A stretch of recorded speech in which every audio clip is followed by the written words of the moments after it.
Hey everyone, welcome back. We're continuing our reading of the Federalist Papers. We are on essay number 18, dealing with James Madison and Alexander Hamilton, and they were discussing with us the insufficiency of the Confederacy to preserve the Union. So, it's the same subjects continued. We're on page 82. Even in the midst of defensive and dangerous wars with Persia and Macedon, the members never acted in concert, and were more or fewer of them eternally the dupes or the hirelings of the common enemy. Okay, so acting in concert, just unified. So not doing that. Macedonia versus Persia. The intervals of the foreign war were filled up by domestic vicissitudes, convulsions, and carnage. See that? Now that's interesting right there, because think about it. Intervals, so it's reoccurring. And so having domestic just problems as well. Wow, just taking up all the time. So even if they're out with their foreign problems, they still have domestic issues they haven't fixed. After the conclusion of the war with Xerxes, it appears that the Lacedaemonians required that a number of the cities should be turned out of the Confederacy for the unfaithful part they had acted. Aha, see? So that's why it's cool to read history, because they want expulsion, right? Like, hey, you didn't contribute enough when, Xerxes, the leader of the Persians, came in and did his damage. So people in the United States want California to be seceded. Some Californians want North and South California to break up. I've also seen people argue that California should be broken up into 3 separate states. It's quite interesting to think about. And most of it stems from the culture war, I'd argue. And it's border security. The Athenians, finding that the Lacedaemonians would lose fewer partisans by such a measure than by themselves, and would become masters of the public deliberations, vigorously opposed and defeated the attempt.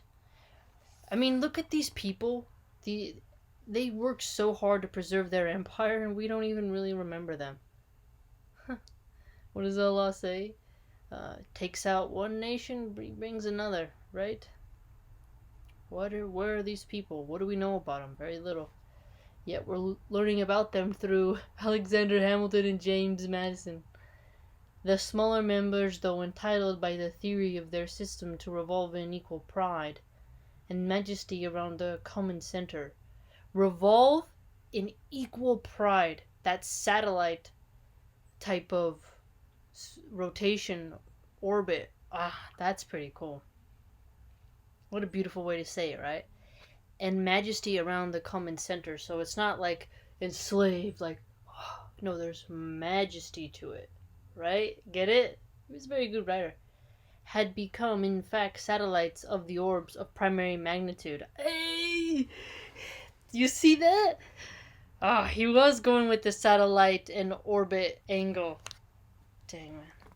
That's so cool when you can totally connect with a book and then read a sentence later that affirms you were on a similar train of thought. Had the Greeks, says the Abbé Melot, been as wise as they were courageous, they would have been admonished by experience of the necessity of a closer union, and would have availed themselves of the peace which followed their success against the Persian arms to establish such a reformation. Okay, so a reformation. Abbé Millet, I don't know who that is. So they needed to have a closer union, huh? They would have done better if they would have unified and fought the Persians than to have their separate confederacies. Hey. Then again, I mean, real nerds go into the Athenian culture versus the Spartan culture, and then discussing the dynamics of the Spartan values versus the Athenian values. That's another cool aspect to analyze. So we can tell them to get unified, but then again, look at North Korea, South Korea. I think the only places that get along is North and South Dakota in the United States, right? It's like, at least they're not warring with each other. But in northern Mexico, there's a lot of discrimination for those of the south because they're more tropical, and the northerners have the more of the desert type of vibe. And sometimes you'll see them insult each other, and it's really mean. But yeah, he's right that there's these dynamics, of them needing to unify. But also, we have to look at our old world today and say it's easy to talk about unification, but we could tell the Greeks to unify, but like I said, they had this different culture. Just like today, we have different cultures that can't seem to get along, right? So he's teaching us why we need to preserve the United States as a union and not let our states dissemble into confederacy. So he's using these Greek examples of how you'll be able to have better defense when you're unified than if you're scattered about. And I mean, we saw that was true.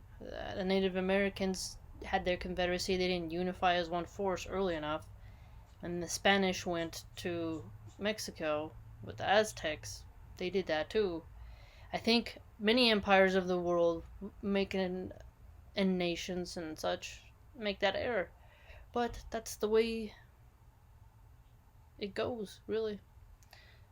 Instead of this obvious policy, Athens and Sparta, inflated with the victories and the glory they had acquired, became first rivals and then enemies, and did each other infinitely more mischief than they had suffered from Xerxes. So he points out, exactly, yeah, I agree. Like, Xerxes was an enemy, but what they did to each other was worse than what he was going to do to them. Others would argue, wait a minute, we rather have our domestic disputes than have external disputes. So I guess it gets into whether you value foreign policy versus domestic policy, and how you have to have a harmony between both of them so that the people who live within the nation can have security from external and internal forces of malice, right? Makes sense. So he's used a good example of, even though you can think a confederacy will apply, it won't exactly, right? So, again, we can't damage ourselves worse than what the enemy would do, but then again, people would argue, I want the freedom to choose, right? So, I guess there you go. Their mutual jealousies, fears, hatreds, and injuries ended in the celebrated Peloponnesian War. Yes, underline the Peloponnesian War because you hear that a lot. You're going to learn about that a lot. Which itself ended in the ruin and slavery of the Athenians who had begun it. So, again, slavery existing during the Greek time. As a weak government, when not at war, is ever agitated by internal dissensions. So, a weak government, when not at war, is agitated by internal problems. What do you happen? Okay, so that's a weak government not at war. What do you call, as many people figure today, we're militarily strong, but we have internal strife. So, while we're culminating money from a decaying source. So, it's really interesting.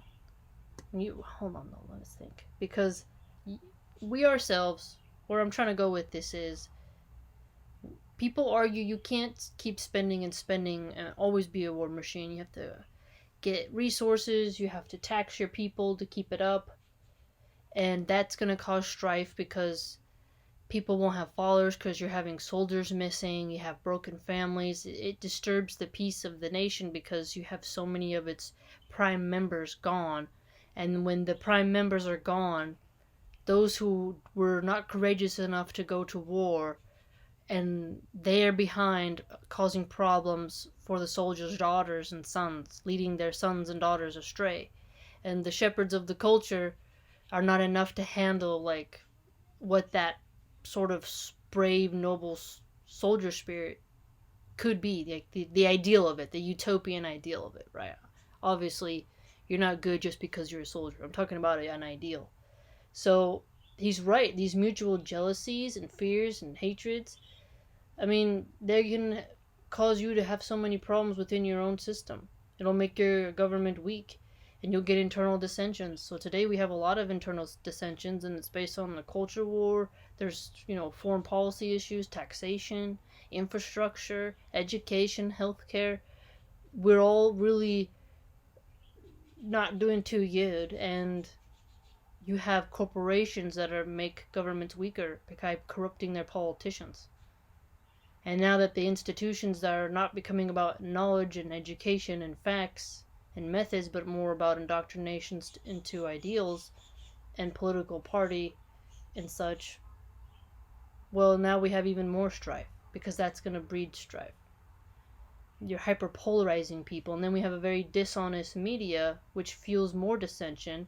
And a lot of those media companies have foreign assets who work in those companies and can undermine your nation without even having to fire a literal shot. They can just do it. And then if you don't allow your own people to be able to speak freely, but you allow foreigners to do it and influence your own citizens, you can turn those people against your own government. So you're going to have a bunch of little insurrectionists and factions crumbling away at their own confederacies, which will end up eating a union and then snapping it from the base. So him pointing all these out, he just really lays it out. Big reason why people have to study the Greeks. I mean, everybody. We all have to study about each other. But we can learn from their mistakes. So when people warn of it, we have to have harmony within the states. Can't let a Xerxes get us, and we can't let each other get us.